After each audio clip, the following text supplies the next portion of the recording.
Il mese di settembre è agli sgoccioli il piano di rilancio del Nuorese, firmato a Nuoro il 15 luglio dal governatore Francesco Pigliaro e dai rappresentanti del territorio, rimane ancora nel limbo. Era previsto infatti per la fine dell'estate l'avvio della fase operativa del progetto elaborato con un anno di lavoro condotto dai rappresentanti delle istituzioni e forze sociali del Nuorese insieme alla regione che ha fornito la cabina di regia.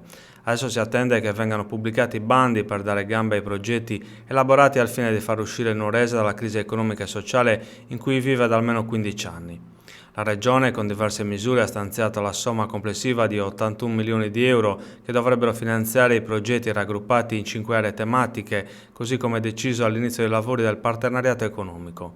Scuole del nuovo millennio, ambiente e cultura, competitività agroalimentare, servizi di area vasta, manifatturiero innovativo e competitivo e infrastrutture per la crescita. Il territorio, le sue istituzioni, i soggetti economici, le associazioni di categoria credono in questo piano di rilancio al Nuorese, tanto che il numero di progetti realizzati è di gran lunga superiore alle somme stanziate.